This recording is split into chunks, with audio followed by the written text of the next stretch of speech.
I'm a graduate of Parks College, started in the Air Force at Wright-Patterson, and was in the Air Force for 2 years and stayed an additional 6 years working in research.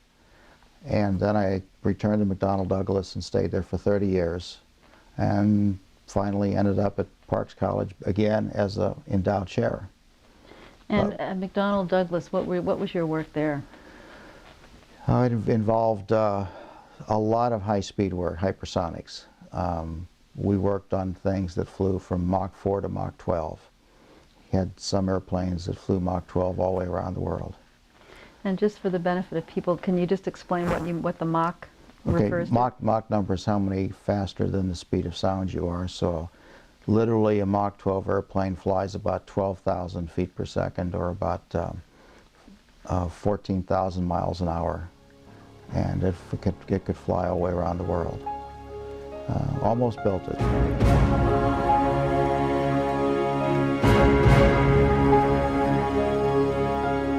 One of the more interesting nights I had was, one of the things I did, of course, when you're a lieutenant in the Air Force, is you get these wonderful assignments like your office, the assistant officer of the day. And one night I was the assistant to the head officer of the day over at Patterson Field, and we had 151 phone calls come in of objects flying down interstate, well, at that time US 40, then turning at Columbus and going up to Detroit. And these were state policemen, some doctors that were up late at night, all kinds of people that reported seeing us. We had radar tracks on them, had airliners call in that they had seen them. Very, very interesting. And each one that called in, I had to run over to FTD and take the thing over, and if I didn't get back in time and the poor colonel got awoken by the next call, I got bawled out. But that was a very interesting night. And these guys, I say, were not, people who weren't used to seeing evidentiary sites and things like that. I mean, they were very clear descriptors of what they saw.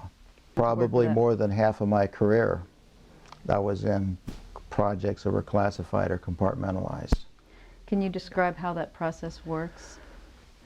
Well, generally, you have to, depending on the level of the compartmentalization and the secrecy level, you have to go through a fairly significant background check. It takes between 6 months to a year to get the background checks. And then when you do that, then you generally, if you're in a very tight compartment, then you have to sign a statement that you will not divulge the existence of the project, or even answer a question that could divulge the existence of the project. And it's not even on a need-to-know basis. It's on a basis of people being identified specifically to know what you're working on and directly associated with the project. So it's very closely contained material. If you have a covert project, the funding would come through a number of government sources, none of which would be identified to the workers. Whatever higher level people were involved in it, even they might not know where the funding came. It's just that you sign a contract with the U.S. government and the funding would show up at the right place at the right time. If there were non-earthbound sources of the information, you would, at least at the people that were doing the design work or doing the analysis work, would never have any idea of where it came from. All you would have to do is visit Russia to see how they did it. They would compartmentalize every project into what I used to call silos, and they would have a colonel or a colonel general sitting on top of that, and literally they could not talk to anyone outside of that silo. And if someone else needed help, one person would be sent over to another place, sit down at a desk, look at a piece of paper, say, yes, I know what that problem is, here's the answer to it, and walk away. He would not even know what it was that he was working on. There's giant triangles that appear over Palmdale that move very slow. So they may be different triangles from, so they have these, the ones that I've heard about have this glow around them, and they're very large and very slow moving.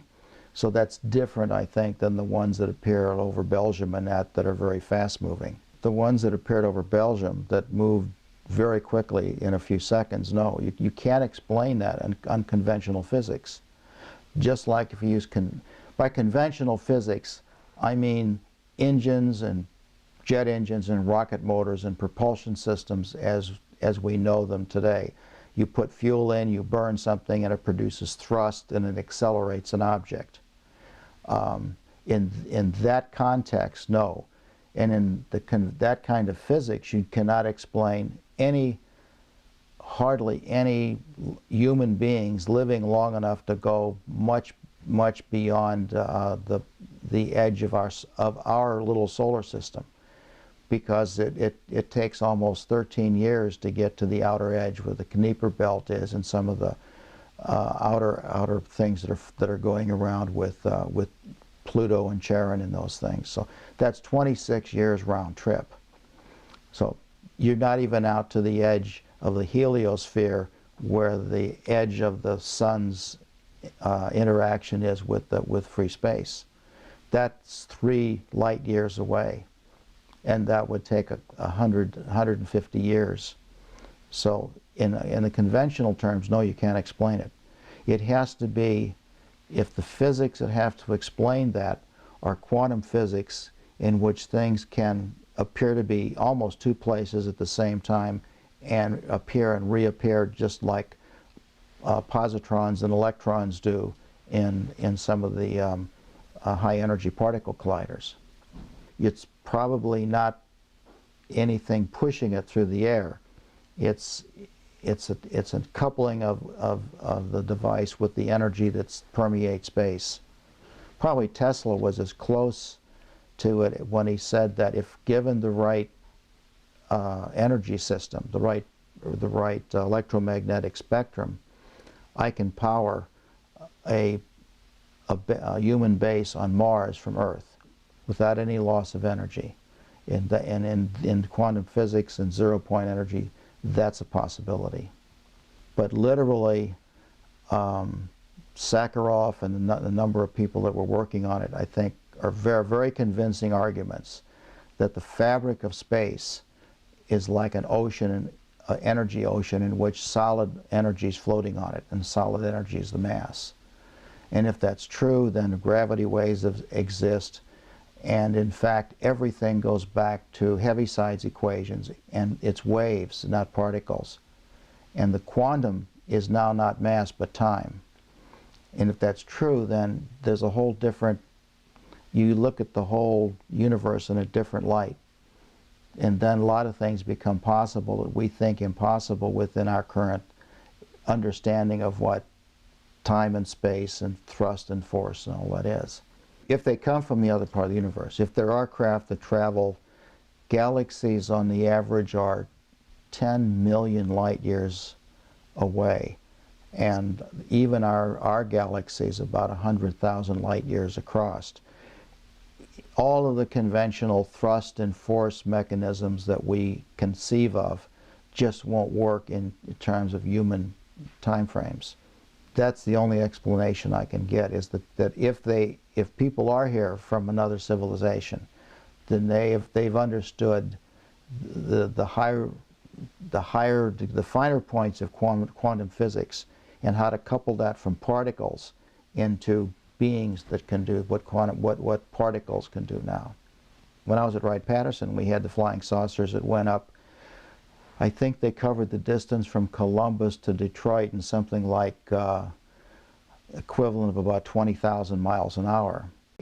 I don't think anyone in the ordinary aerospace business would have had any knowledge of what they were even talking about if you mentioned quantum physics, or wormholes, are the type of things we know now, because if you went to CERN and talked to the particle physicists, they would tell you certainly some of this was possible, because they see it all the time. Where they think they see mass, they really see energy frozen in a time quantum, and what they're seeing is is really a frozen bundle of energy, and it moves back and forth almost without any restriction. I thought there were enough credible stories that I may not be able to explain them, but they weren't phenomenon that were people's imagination. Whatever they saw was real, but I couldn't explain how it was real, what made it real. But I think they saw what they saw. Near St. Louis, there was a fairly large triangular object seen, and it covered the distance down to South St. Louis. In some of its sightings, it was moving relatively benignly, but then it literally jumped about 20 miles in a couple of seconds. And I've received a lot of phone calls from the local newspapers and TV stations as how can that be? And I said, I don't know how it can be, except if you explain it through something like a quantum physics explanation of time and space, relationships that gave you time and space travel. But other than that, there's no way I know that I can put the biggest rocket engine I could think of on it. It still couldn't get there at that speed. And the noise and the sound you would make doing something like that would wake everybody up for 10 miles. And it made no sound at all. It starts out at hover, and it literally almost disappears and pops over here. So it's not like a cartoon where it goes whoosh. It's almost like it disappears and comes up over here. At least the descriptions that some of the police officers gave to it. A lot of combat pilots routinely go up to 7 and 8 Gs, but that's a very specific direction. That's from your head downward along the axis of your spine. If you were to take that, what's called eyeballs in, which is when you accelerate, the force is this way, you literally would have your eyeballs compressed out of their sockets and you'd have brain damage. So the Gs to do that might be in the level order of 1,000 Gs. So no, that's not physically possible for any, even insects, to take that level of acceleration, even over a short period of time. You might get, in an automobile accident, you might get 100 to 150 Gs, and that's when the car is completely crushed. So that's what would happen to a human being if that were a conventional force accelerator. So it's not a conventional force accelerator, because if there's people in them, human beings in them, or a being in them that isn't crushed, then it has to be a different way of doing it. The hard part is to find a way to physically do that. You know, there are people who've been experimenting with zero-point energy or try to tap zero-point energy for years. Every once in a while someone will do it accidentally. They'll call it cold fusion, but I don't think it's cold fusion. I just think it's a zero-point energy tap. Except for 3 people that I know, no one has been able to control it. When it happens for a short period of time, and it's almost always destructive. It's like drilling a hole in the base of Grand Coulee Dam, and all of a sudden this jet of water comes out that literally has enough pressure to cut you in half.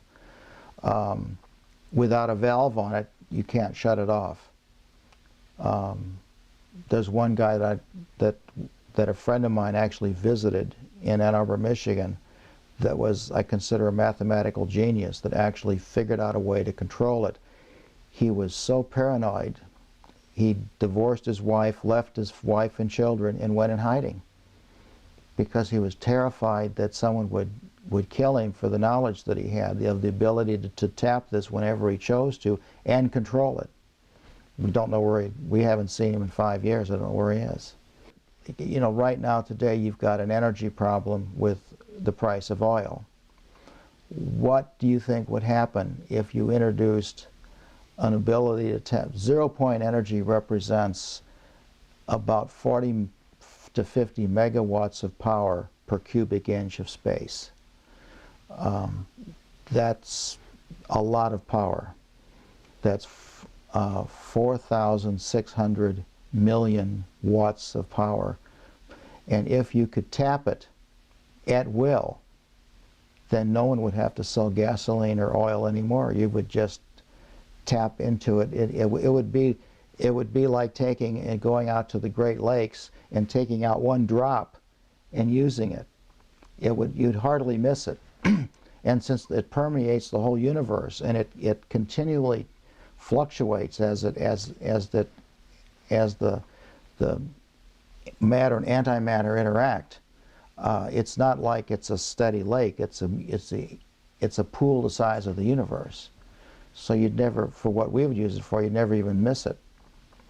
The only thing this one guy claimed that happened is, if you bottle it and move it to another location and release it, he sounded exactly like Mr. Spock. He said you create a tear in the time domain of the local space and actually cause a problem, which he claims he did, and he will never do it again, which is bottle and move it. The other part is that it doesn't work on conventional jet engines. One has to create an actual zero-point energy engine to do that. This one guy in Ann Arbor, Michigan had one running in his basement, not connected to any power source whatsoever, sitting in the middle of a table, and it had been running for a year. Yeah, of the ones I've seen, now they might be able to make an engine that would drive an automobile, or they might make a motor that would drive a pump for a well in Africa somewhere, or a generator to power a village. But none of them would have even the inkling of how you would build a ship the size of a football field and make it move at the speeds that apparently it moved. And speed's actually the wrong word. What appeared to be changing in location in very rapid times. Because conventionally we think of this as speeding through space, but what if it really acts like some of the high energy particles at CERN? They really transfer into energy and reappear over here, and there was no mass that went anywhere, because all mass is solid energy.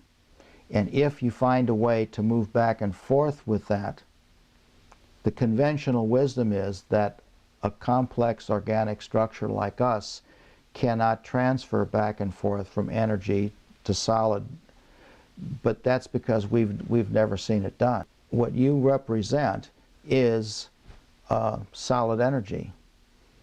Now, what you see, you think you're solid, right? In fact, the distance between the atoms in your body are almost exactly relatively proportional to the same distance as the planets around the sun. So in fact, if you could look at your individual atoms, you would be 98% space. If you were the equivalent of a neutron star, which is only the nucleus and the electrons compressed, you would fit on the point of a pin. So when you really get down to what you're made out of, the total state of you is on the point of a pin. James S. McDonald actually had an institute to study paranormal psychology. That's why his airplanes were named Banshee and Phantom. He was an Irishman who was very Scotsman, very much interested in the spiritual world and the paranormal. And he had part of his research department working with a foundation he had to study the paranormal. And the great Randy, the magician, infiltrated his organization and actually for about 6 months did sleight of hand experiments to get him tied to this, that there was something really there, and then he discredited him. The head of the research department would not even talk about anything related to this. In fact, the guy in Ann Arbor that had the zero-point energy machine actually came to McDonnell Douglas. He and a couple of his partners came in. They were going to talk about this funny hydrogen motor that they had. And I got invited to the meeting. And about halfway through it, I just said, guys, you've got a zero-point energy machine. Why don't you admit it? And the head of the research department, who he thinks, quote, was discredited with put off, when they did, Randy did this, had the guards come in and escort them off the plant, because he was just so terrified of this. He thought it was pseudoscience, and I said, it's not pseudoscience, it's just beyond what we know right now. But anyway, Randy would always say, I can't measure it. And what I would say is, I'm going to give him a ruler, and I'm going to say, now I want you to measure the diameter of an atom, or I want you to measure, what's the distance between quarks, and the answer is, well, that device isn't useful for doing that. So when he talks about radio instruments and electrodes and probes and says, well, I can't measure anything parapsychological, he may not know what is parapsychology. How do you measure it? The only people that I know that have come close are the Russians and their parapsychology institutes, most of which are all now defunct. But they had some very interesting twins that they were doing experiments with, that they could find ways that they were measuring something was occurring between the two of them in their brains, so they could actually know what the other one was thinking.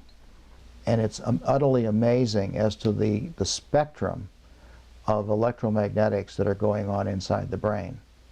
The Russians have done a lot with what's called scalar waves and different spectrum electromagnetics within the brain, and they're convinced that you could explain parapsychology if you could ever find out what it is that you have to measure to prove that it's occurring. But they just got to the edge of perhaps measuring something, but they really quite weren't sure what to do or how to do it. It's all based on physics, but maybe maybe it is scalar waves. If it's scalar waves, then you're in a whole nother avenue of physics which are very controversial. Tesla was very, very much into those. The difficulty with Tesla is that when he passed away, J. Edgar Hoover came in and confiscated almost everything. When his maid discovered him dead, she didn't discover him dead. She discovered 5 FBI agents in his room pilfering everything, and he was laying on the bed dead. His nephew sued the U.S. government and won back, theoretically, all of his equipment, experiments, and records. There were theoretically 50 boxes. He got 45 of those in Belgrade. The other 5 are missing, and a whole bunch of stuff is missing. One of the guys did an experiment that he did in New Jersey, which was build a half-grounded antenna of a very unusual, a different configuration. Everyone said it wouldn't work. But in 1934, he met one of Tesla's assistants who worked with him in New Jersey, and he says, oh, well, you're hooking up wrong. You hook it up like this. So in a rainstorm in Massachusetts, they hooked a little 10-watt receiver transmitter up, and the other guy went 50 miles away on the other side of a mountain. And in a rainstorm, they held a conversation over that antenna system without any noise, static, or anything else on it. We also found a record of a submarine that was in the Mediterranean in 1917, 1918, and Tesla in New Jersey put one of these antennas in the ocean, right off the coast and on the shore. And he's holding a conversation with the captain of the submarine. And one of the guys actually dug out of the Navy records the log of the submarine, and it essentially says, some idiot who's claiming he's in New Jersey talking to me must be absolutely crazy, because I know I'm 100 feet underwater and no one can be talking to me from New Jersey. And he had the matching language in his records, in his logbook, Tesla's logbook. So what was that? You know, people say, oh, it was an accident, it was a coincidence, it was an inversion of the watt layer over here, you know. There are a lot of things we can't explain that people have actually done. Back when I was a young engineer at McDonald in the 60s, We routinely designed for the Air Force and the Navy airplanes that flew at Mach 4.5 and 6. The Vietnam War interfered with most of that, but we had running engines that would fly Mach 6 easily. We actually had tested engines that would fly the Mach 12 airplanes. In fact, in 1966, a fellow by the name of Bill Escher, he's still alive working for SAIC in Huntsville, he had on a test stand an engine that was, now we can't fly at Mach 8 in a wind tunnel, but we can duplicate the pressure and temperature that the engine would see if it were attached to an inlet, which is what he did. And he actually ran an engine that got within 5% of predicted performance of an airstream that duplicated Mach 8 conditions at about 120,000 feet, and it ran for about 20 minutes. That was all the air supply he had. 1966. And we were convinced we could build them then. What's fascinating is I got to see the X-33 a couple weeks ago, and they had this new breakthrough of this new shingle technology that allowed the inside of the airplane to be room temperature cold with these shingles that reflect the heat.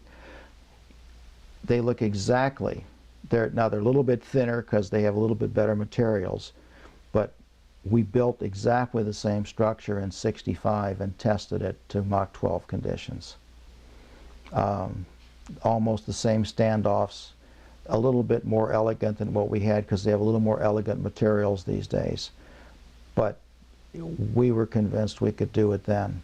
People laugh at you and say, well, no, you couldn't, or no, it's impossible, we're not going to do that because it's risky. But no, it wasn't risky, and yes, it could be done.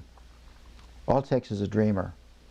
So can you imagine the Wright brothers if one was a lawyer and one was an accountant? Why are you going to build a stupid airplane for? It only carries one person. Who's going to buy it? What kind of profit margin are we going to get? God, we got 40% on bicycles. Why are we doing this for? Think of the liability. Everybody can sue us. It's a bad idea. Yeah, let's not do it. As long as we have that opinion, we're stuck.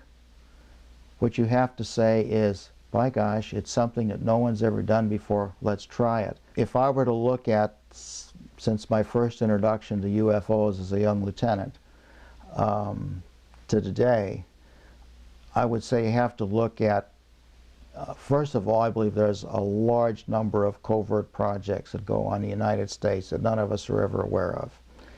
And if you see some of those things, they probably bend your mind and they don't fit your conception of what an airplane or whatever it is. And so it seems to you to be a UFO.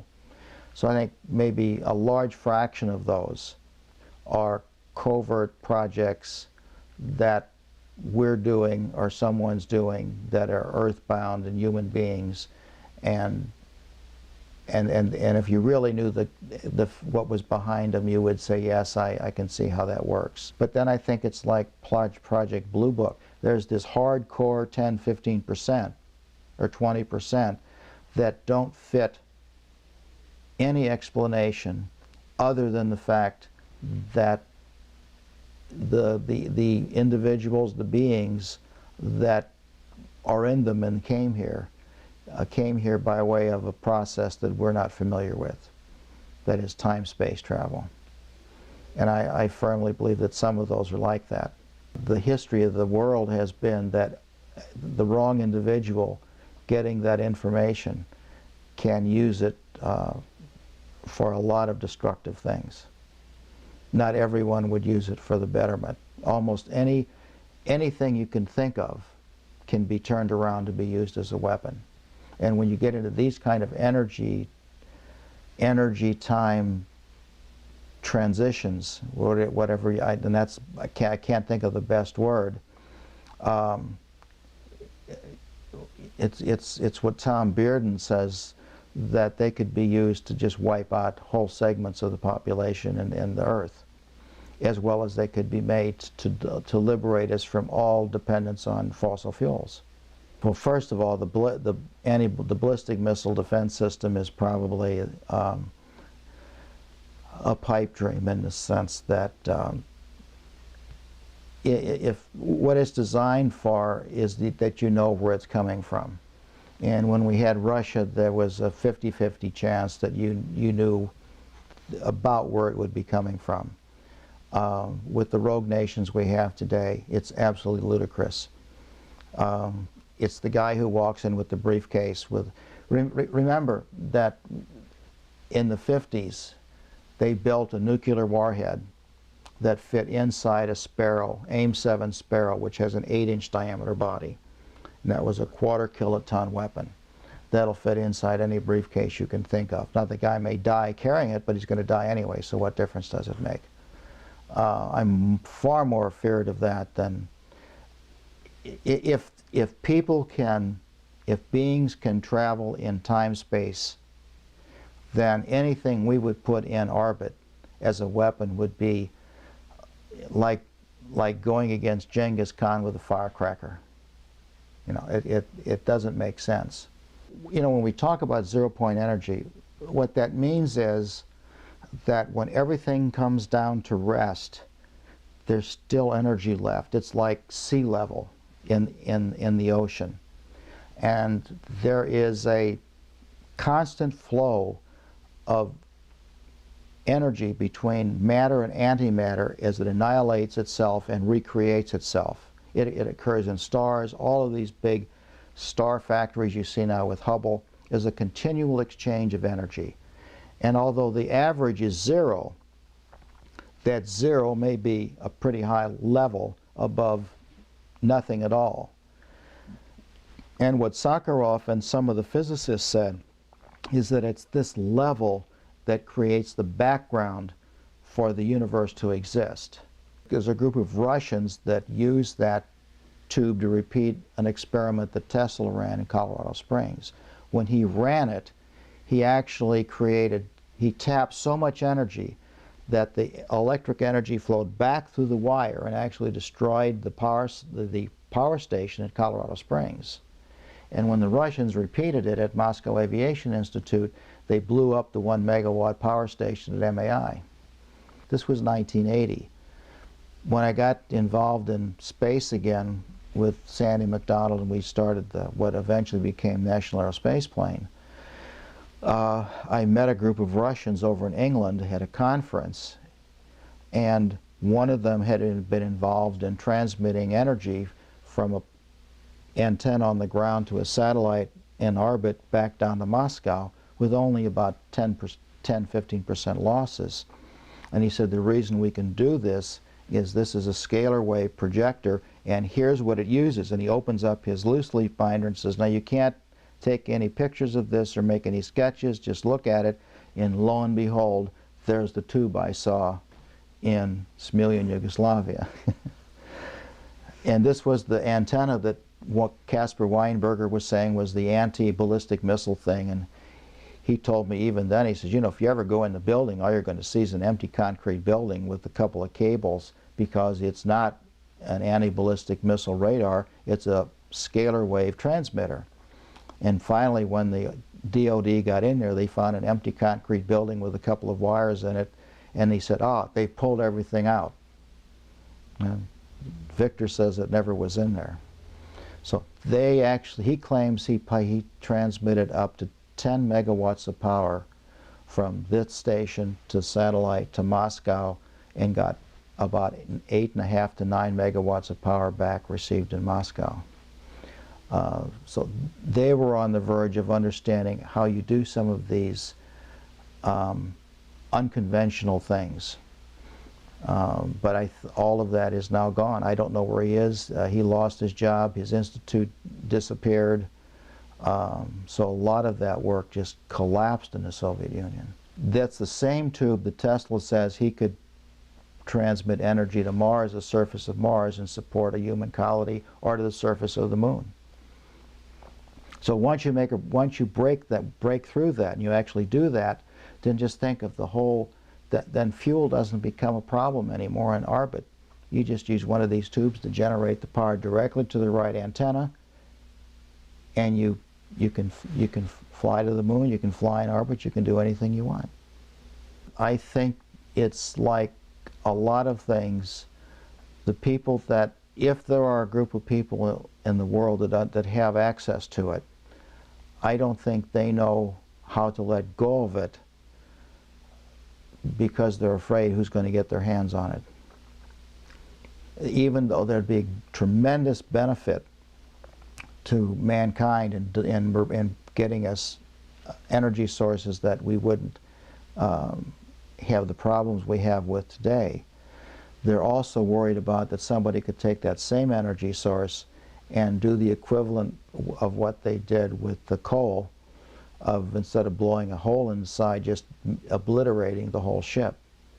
It's like trying to describe Casper the goat, the friendly ghost.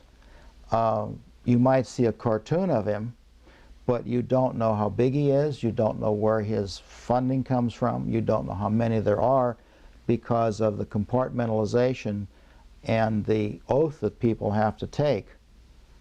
I mean, I know people today that worked on one of the things that I worked on, that if you asked them, do you recognize this name, they would, even if I can show it to you on the internet, there's some things that have come up recently on the internet where some of the stuff that I was associated with, their names are now on the internet. They would say, no, that's, I have no idea what you're talking about.